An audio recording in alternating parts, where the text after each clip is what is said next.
So let's talk 3+ super invul saves, hideously dangerous flamers, and insane magical damage output. Let's see what changes are in store for Tzeentch in the new Chaos Codex.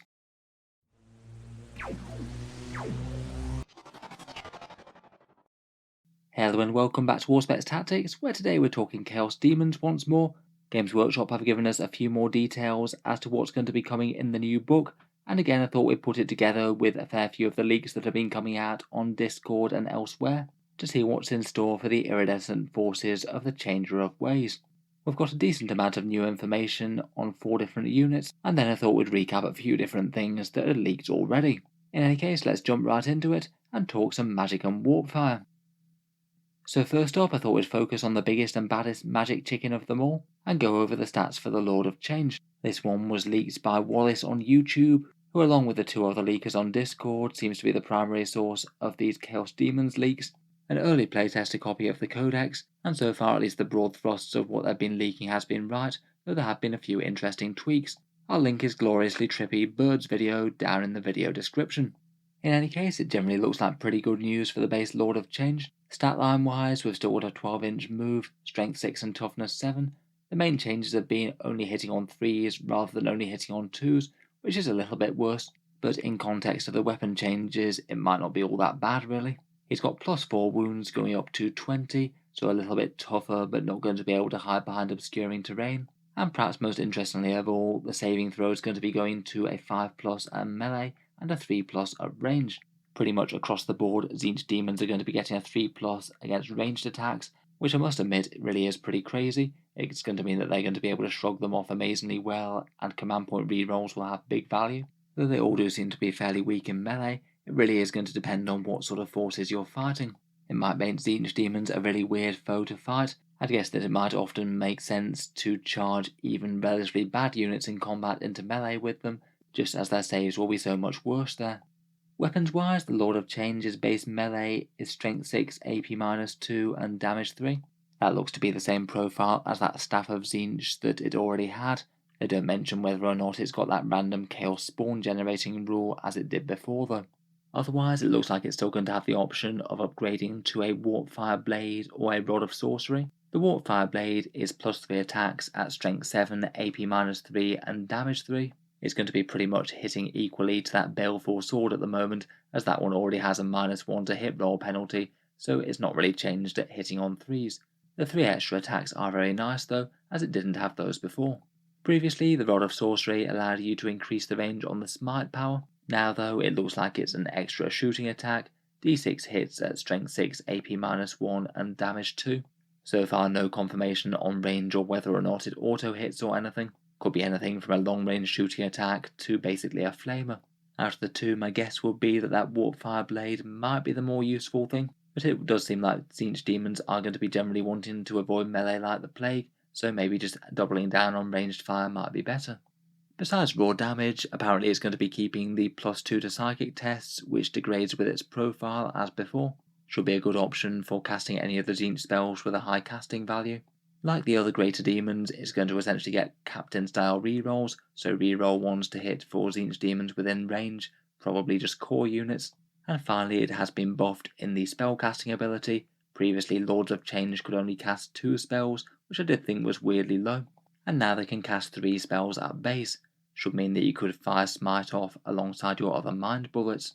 To me, it always did feel a little bit weird that the Lord of Change couldn't cast any more spells than, say, a Keeper of Secrets, even if it could cast them a little bit better at the +2 to cast. Otherwise, Mr. Wallace did give us a fair few interesting details as to Warlord traits, relics, and exalted traits. For Warlord traits, 2 that were mentioned were a -1 to wound versus shooting. That's a massively double down on crazy range durability, along with that 3+ to save. There's one called Lawkeeper of Tzeentch, which gives you a +6-inch range to psychic, besides the aura ability of the Infernal Gateway. I guess could be handy enough to keep the foe at arm's length. There were 2 relics mentioned, one the Soul Eater Staff. That one means that each model killed by mortal wounds will regenerate you a wound on a 4+. Could be a bit tame against tough things like Space Marines maybe, but could perhaps give you some pretty ridiculous regeneration if you can cast some spells against a horde. There's a Soulbane Stave, which is strength 6, AP -2 and damage 3, and you get 3d3 shots with it rather than the standard d6.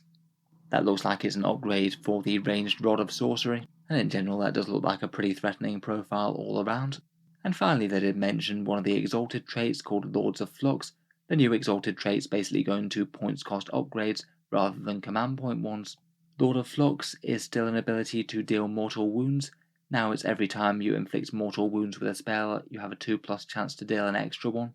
Usually, I guess, if you cast 3 Witch Fires, then that would usually be 3 extra mortal wounds, maybe more if it does apply to the splash damage from Infernal Gateway. Extra psychic damage is pretty excellent on a powerful Psyker. Seems like it could be a really interesting option, seeing as it looks like you can layer it with a Warlord trait and Relic to amp up more damage or durability. Overall, I think that the Lord of Change is looking really quite solid. More spells and wounds are nice, the base war gear looks more dangerous if anything.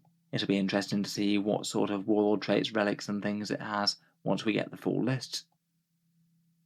Secondly, on our look through the kaleidoscope of Tzeentch, we have the Flamers, Tzeentch's favourite hopping sacks of Warpfire. For these guys, we've got a new profile via Warhammer community, 12-inch movement still, hitting on 4s in melee now, up to strength 5 from strength 4, toughness 4, 3 wounds, 3 attacks, leadership 7, and a demon save with a 3+ against range and 6+ in melee. Again, absolutely enormous range defense, but really flimsy in combat. I guess at least with these guys you've got the potential for some pretty crazy overwatch, presuming your opponent doesn't find a way to soak it somehow. Overall, it looks like pretty decent damage and durability improvements though.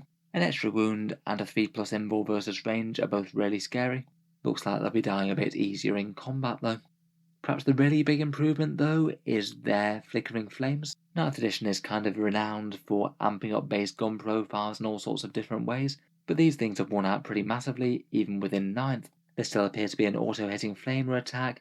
Rather than pistol d6, they're now d6 plus 3, so an average of 6.5 hits rather than 3.5. They're still strength user, but that means a buff to strength 5 overall, and their AP is 1 better, AP minus 2 rather than AP 1. It's a pretty mad increase overall, going from 3 or 4 hits at strength 4 AP minus 1 damage 1 to around 6 or 7 at strength 5 AP 2. It's a pretty ludicrous increase all around.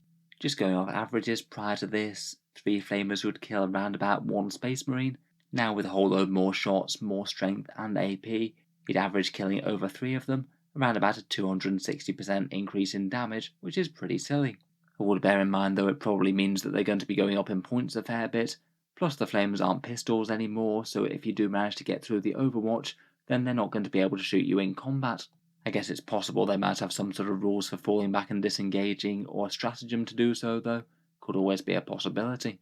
Besides that, there were a few more leaks from Discord via Corkin.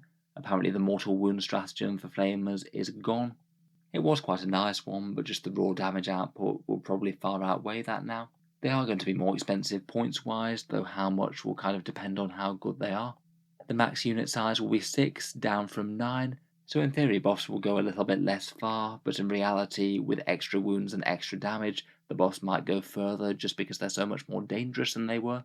And otherwise, Games Workshop have shown off that they can get a +1 strength with burning chariots and exalted flamers, and apparently flickering flames will still be around to give them a +1 to wound if they need it as well.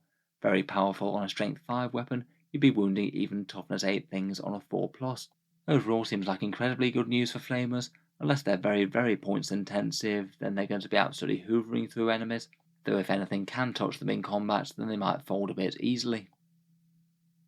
Next up, we've got Tzeentch's fast-moving Horrors from Beyond, the Screamers. Warhammer community were a little bit more light on details. The thing that they showed off was that their advanced move now allows them to redeploy anywhere greater than 9 inches from the enemy. Basically, if they need to, they can use their extreme speed just to redeploy anywhere on the table, which is quite fun. In practice though, I'm not really entirely sure exactly how important that's going to be. Screamers do have a pretty amazing move just on their base profile with 16 inches.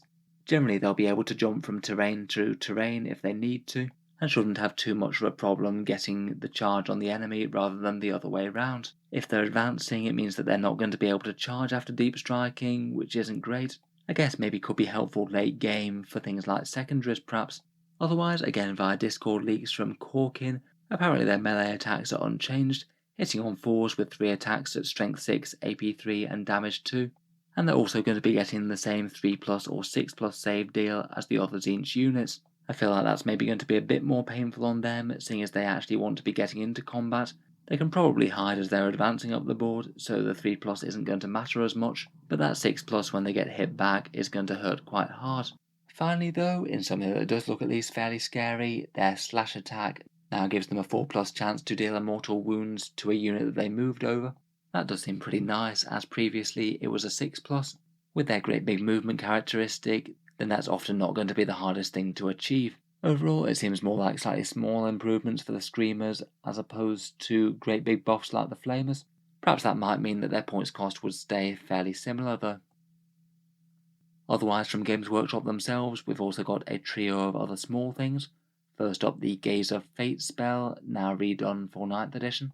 Previously, this was really quite a nice one. You got to roll a dice, and if you cast it, then you got to re-roll any single dice later during your turn. It was really quite nice, as it could give you basically a de-restricted command point reroll. Now though, the rumours were true that it seems to be a way of manipulating the Warp Storm table.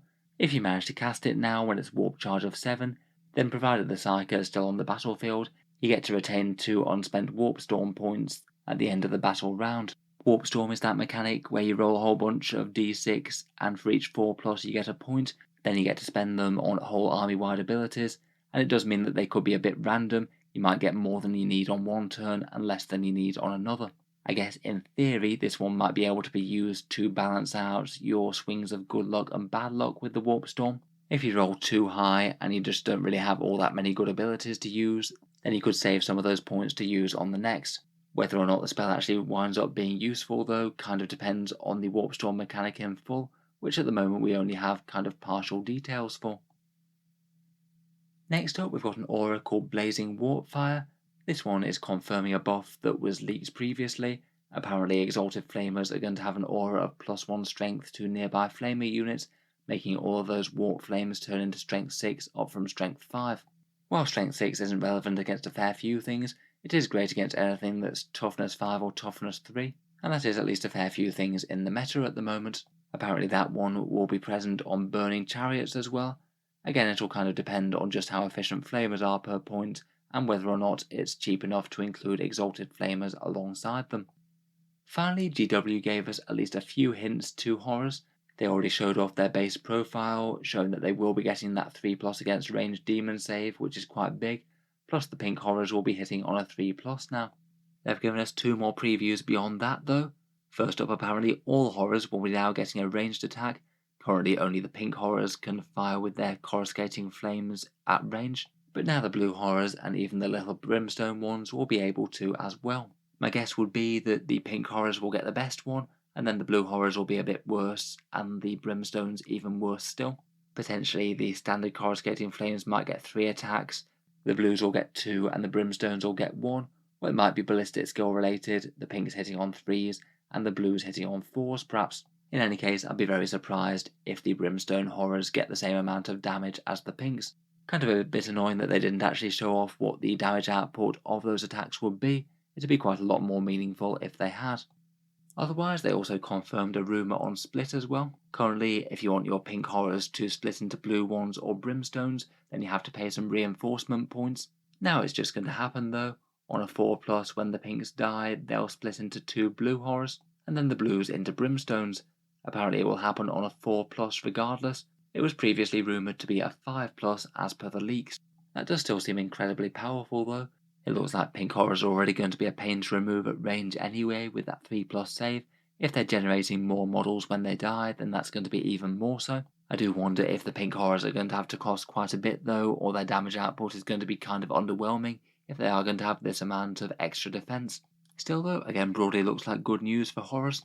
Hopefully they'll be able to make all 3 of them at least fairly interesting, and the split rule sounds like it's going to be good fun. Otherwise, for leaks that were already mentioned previously for Tzeentch, we've seen the stats for the Burning Chariot.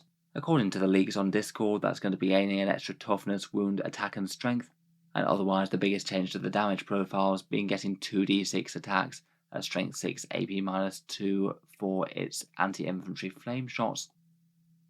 Finally, there have been mentioned some changes to psychic powers as well, Treason of Tzeentch turning off auras somehow, Bolt of Change averaging around 3 mortal wounds and more against hordes, an Infernal Gateway doing D3 mortal wounds to the closest enemy unit, plus D3 extra to all units within 3 inches of the targeted one.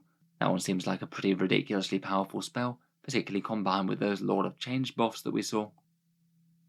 Overall, I'd say it seems like pretty powerful improvements for the Changer of Ways. It's going to be interesting to see how this comes together in practice.